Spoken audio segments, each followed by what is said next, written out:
we're going to do some unit conversions now. These are really the basis of getting your formula set up.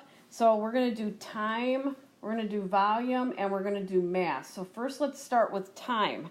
So sometimes we need to convert minutes to hours or hours to minutes, especially if you're doing like drip rates per minute or cc's per hour, that kind of thing. So it's a very simple conversion. So if you're doing minutes to hour, you know there's one minute, there's 60 minutes in an hour. Right? So what you're going to do, if you're going minutes to hour, you're going to actually divide by 60. And if you're doing hours to minutes, you're going to times by 60. Okay, so let's keep going down here.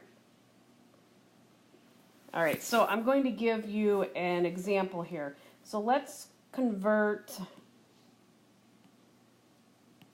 5 hours to minutes. So how are we going to do that? So let's do, this means we're going from hours to minutes. All right, so that means we're going to times it by 60. So that's easy to set this up. So you're basically going to put your 5 into here. So you do 5 times 60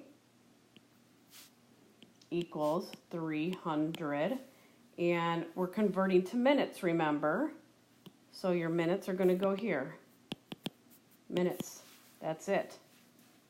Okay, so you see it is pretty easy. Once you just have that conversion, you should keep it on a piece of paper with you, or you know, that one's the easiest to remember. Everybody knows there's 60 minutes in an hour, right? These other ones are a little bit more complicated because it's not like we do these every day. So let's now work on doing some... All right, so let's continue and work on volume. So let's write down volume here. All right, so what you're going to do is keep this simple formula again on a little sheet. So you have microliters. I'm going to put it down twice because I'll show you here. We have milliliters, and then what's above that is liters, and then we have kiloliters. Kiloliters, liters, milliliters, microliters. So what if we need to convert microliters to liters or milliliters to liters or to kiloliters? You need to divide it. Simple calculation, divided by 1,000. And then if you're going backwards, if the question you need to convert liters to microliters or liters to mLs, going this way, you're going to times by 1,000. It's not times 1,000, just times by 1,000, divide by 1,000. Put that in here. Okay. All right, so let's do an example here. All right, so what we're going to do is convert. Let's convert 0.003 liters to microliters. All right, so we want to get to microliters as our final answer, correct? So where's microliters? Right here. But we want to do liters to microliters. So we need to go this way. So we're going to go liters to microliters here. So now we know we need to times it. So we have liters is our 0. That would just be this number here, 0.003 times 1,000. So we'll set up our formula. 3 times 1,000 equals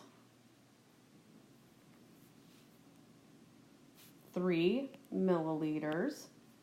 Okay, so now we have 3 milliliters because we have to go down 2 steps in order to get to this. Remember, so basically it's 1,000 per increment here. All right, so now we have 3 mLs because we're down here, and we need to go to microliters. So let's do it again. Let's times it by another 1,000. Let's do 3 mLs times 1,000, and that is going to give you 3,000 microliters. And there is your answer. So just remember that each increment is 1,000 that you would either divide or multiply by. Okay? Now we're going to move on to mass. So let's write mass down. You're going to use all three. You're going to use mass, volume, and time within your calculations. So mass is similar to volume. So let's do some figure out mass. So remember, it's using the metric system, which is more accurate than our system that we have. So it starts out, what's the smallest is micrograms, and then we have milligrams to grams to kilograms. So if you're converting micrograms, milligrams to grams to kilograms, you're going to divide by 1,000 for each increment.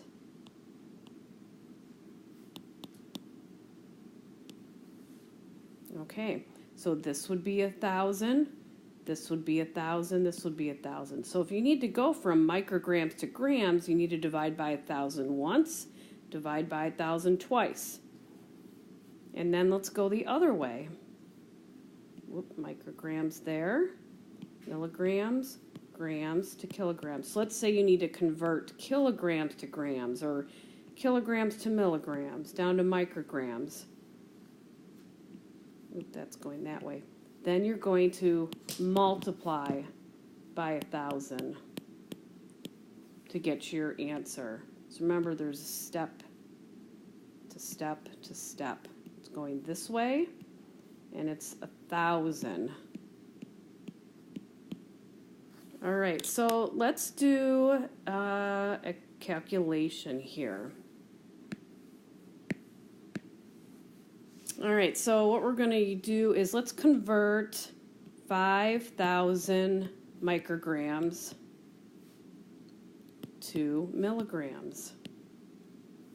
All right, so looking at this, 5,000 micrograms, so we need to go from micrograms to milligrams. So if you have your handy-dandy paper out that you keep as a reference, you can see, eventually you'll memorize this over time, especially if you're doing a lot of calculations.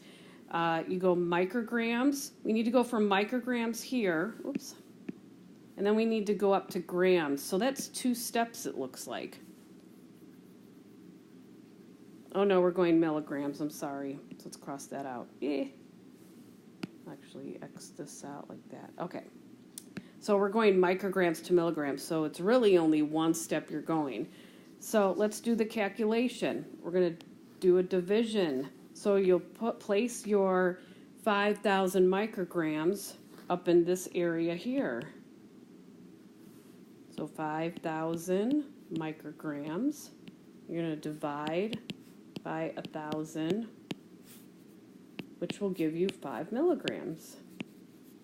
And that's your answer. So you converted 5,000 into 5 milligrams. If you were going further, you would have to divide it again to get it to grams. And then you would have to do it again to get to kilograms. And that's it.